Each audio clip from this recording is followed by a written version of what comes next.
Traitor to the Republic! Murderer of Romans! Enemy of the people! I have had your co-conspirators arrested, and they are patiently waiting for their moment of execution. But my own patience is wearing thin. I know villains like you do not have a sense of honor or virtue. Nevertheless, I know you were at least born Roman. If you have a speck of honor left, confess and surrender. Consul, what are you doing? You can't publicly execute people without trial. Our laws forbid such despotism. As dictator, prescription is well within my rights. The people of Rome saw fit to grant me that power. Who are you to question the wisdom of the people? I never thought you had the guts to sacrifice your friends. I always pegged you as too much of a coward.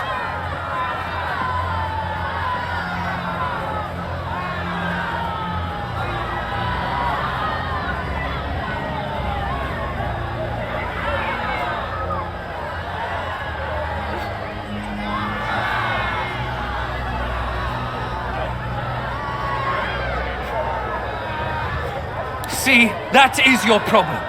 You don't ever listen. I have tried to warn you. I've tried to actually protect you and your family.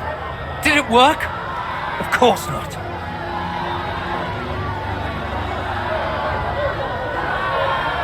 Don't do it! Can't you see he's trying to provoke you?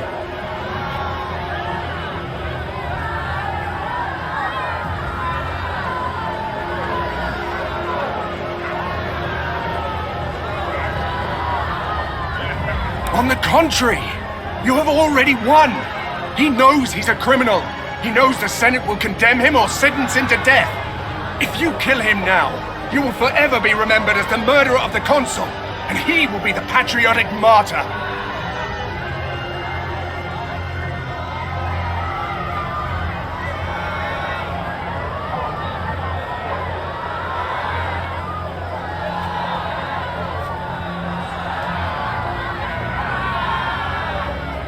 You can't make that decision on your own.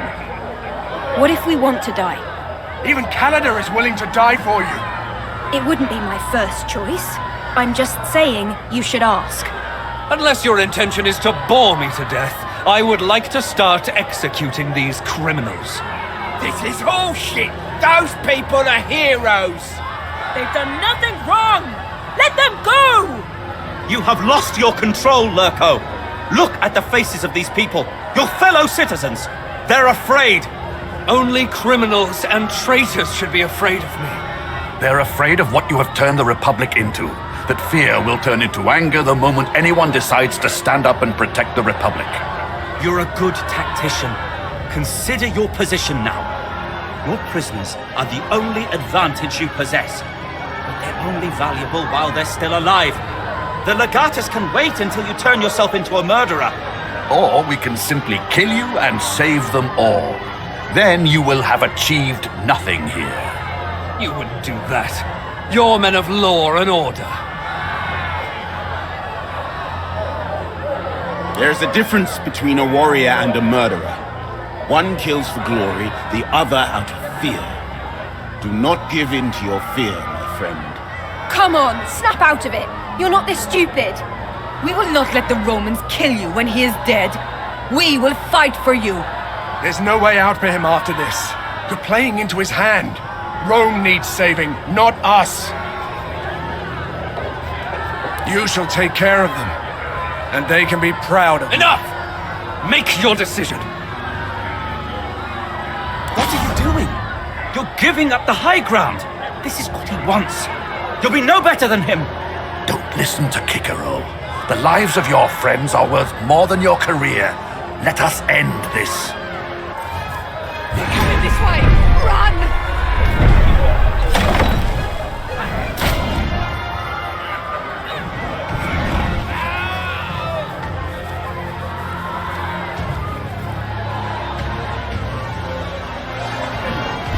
My friend, cut us loose! We want to join the fight!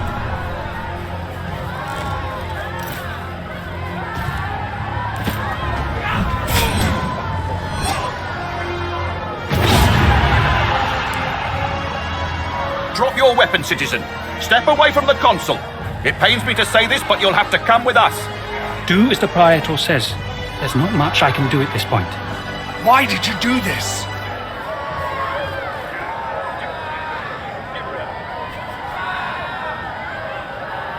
I don't know what to say. You have disregarded everything I ever told you.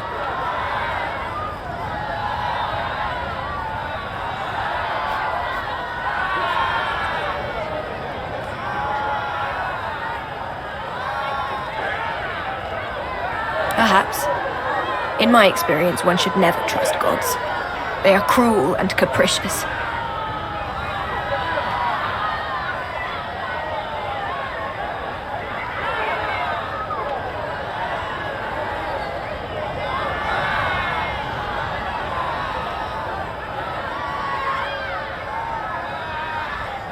Please don't.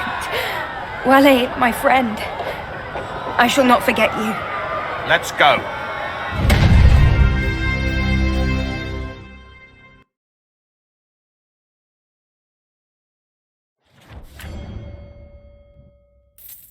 You look miserable.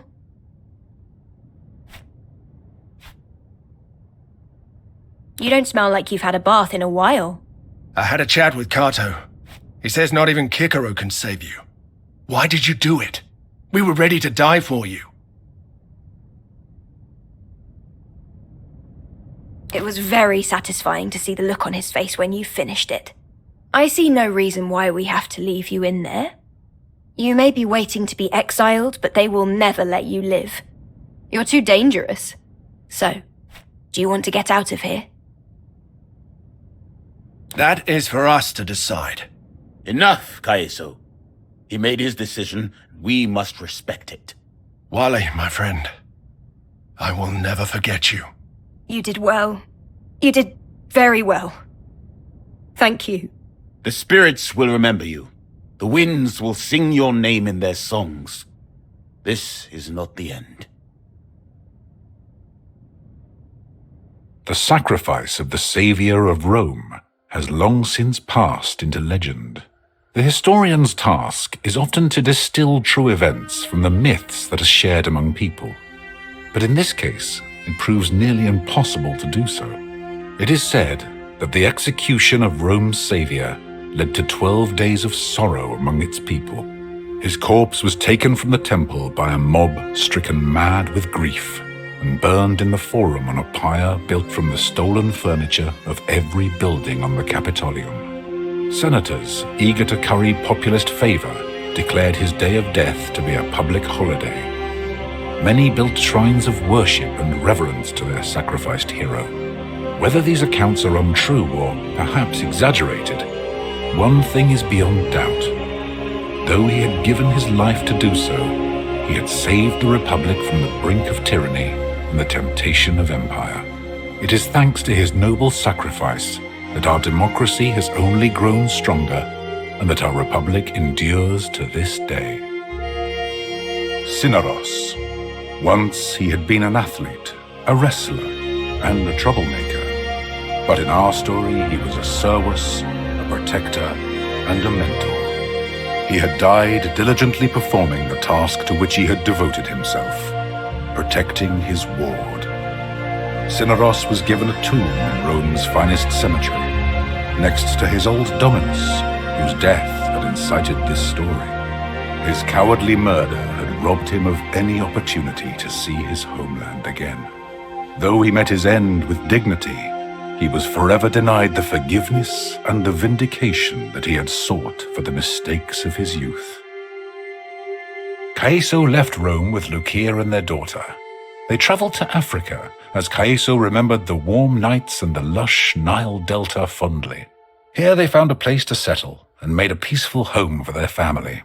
Though their relationship was distant at first, their devotion to their child drew them together, and their affection for each other grew stronger through the years. To his surprise, Caeso took well to fatherhood, and soon he and Lucia had many more children. Despite her disillusionment with Rome and everything it stood for, Callida was at least finally vindicated in the eyes of the law. Around that same time, her mother passed away, and Callida reconciled with her brother Aulus, whom she forgave for not standing up to their parents. Thanks to Callida's talent for spycraft, she deftly maneuvered the turmoil that swept across Rome in the wake of her friend's execution. And with her help, her family business thrived. After the death of his friend, Bestia returned to the arena once more. But he was no longer a gladiator. His new vocation was to teach Pancration, inspired by the example of his Magister Cineros. He applied himself to this new calling with every bit of the vigor and determination that had made him a champion before. As soon as things had quieted down, Bestia traveled to Africa once more to look for his sister. He did find her and bring her home, and she lived happily there for the rest of her life. Though she had achieved her vengeance and forgiven herself for her misdeeds, the death of her beloved darkened Deianira's days forever. Though she did return to her family, she soon left them again for the life of a wanderer, shunning the company of others who would only remind her of what she had lost. Claudiana lived for many more years. She had many friends in Rome, and her life was peaceful and comfortable until her final days. On her deathbed, she revealed that she had once been very close indeed with Lucullus, and that indeed the true family name of her children was Liciniia. Cato remained an important figure in Roman politics, grudgingly respected even by those among the population who desired change. He remained a defender of the patrician class, a shield against the pandering and opportunism of more populist voices. He himself was elected consul twice throughout his life, and his years in the position were generally favorably regarded. Cicero served one more year as consul before his retirement. In his old days, he lived a quiet life on a farm in Sicily, where he was greatly beloved by the people for his time as quaestor. He continued to write many books on politics and law. Defeated once more by Rome, Mithridates escaped to the lands north of the Black Sea in the hope that he could raise a new army. But the locals soon rebelled against his rule. Incapable of taking his own life by poison, in the end, Mithridates died by the sword of his bodyguard. With Zenobia in charge of Musia, it became once more a peaceful part of the Roman province of Asia Minor. With her focus on trade and strong ties to the neighboring regions, her people enjoyed a period of great prosperity. Without the leadership of Damianos, the rebellion of his gladiators soon spiraled out of control, beginning what became known as the Servile War. Escaped slaves terrorized the Roman citizens throughout Thracia until the wealthy senator Crassus brutally defeated them and crucified thousands along the road towards Rome. Lunia's death sent Nazarmanes spiraling into a fractious conflict as greedy elders from minor tribes attempted to fill the void her passing had left behind. Though Queen Cleopatra attempted to bring the region under control, her attentions were too divided, the conflict too great for her to manage. Rome was forced to send more legions to enforce peace and stability with an iron fist. Though Africa Proconsularis eventually saw peace again, the traditions and culture of the Berber population were lost forever. Queen Cleopatra Philopator was, from the day of her coronation, a greatly beloved Queen of Egypt. Revered and admired by the population, she spent many of her days traveling up and down the Nile to visit her subjects and address their troubles and concerns. Under her rule, Egypt remained a powerful and prosperous nation and a strong ally of Rome. The fruits of the Nile flowed freely to the people of the Republic.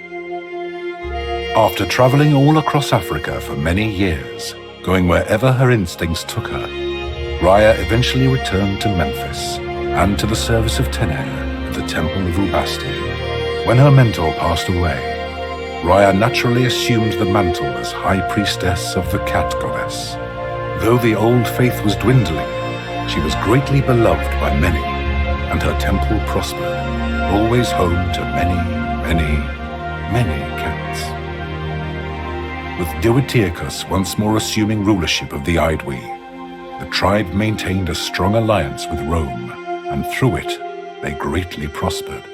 With the aid of the Aedui, Gallia slowly unified under Roman rule, and civilization soon began to creep into those lands in the form of paved roads, aqueducts, and fortified Roman towns. In his old age, did the Druid ever regret hastening the absorption and suppression of his own faith and culture? We will never know. The defeat and death of Vercingetorix had reduced the once mighty Awerni tribe to a myriad bickering chieftains. Without his vision, his charisma, and his resolve, there was no unifying figure to rally around, and no way for Gallia to resist their slow but inevitable assimilation into Rome. Perhaps if Vercingetorix had lived, some of their culture or religion might have survived in some form. But surely they must be grateful that civilization at last was brought to their lands. In this work, I have done my best to recount the history of this fascinating period, truthfully and accurately. As I have scoured the sources and spoken to many who claimed to have heard the story from someone who was there at the time, one thing that has stood out to me is the pivotal moments along the way where our story could have turned out very differently. If the savior of Rome had fled into exile, would the absence of such a shining example of duty and sacrifice have left the Senate door open for another aspiring despot to take the throne? Or, if Vitellius Lurco had not been struck down on that stage, would the death of an innocent hero of Rome have served as an equally strong example to the citizens and senators? Most intriguingly of all, if the Legion had crossed the Rubicon on that fateful day, might Rome now be no longer a republic, but an empire? One should always take care when second-guessing historical figures with the benefit of hindsight. Here in the present, there will never truly be a way for you to know how you might have acted if you had lived in the past. Nor can you ever be certain how history will remember you.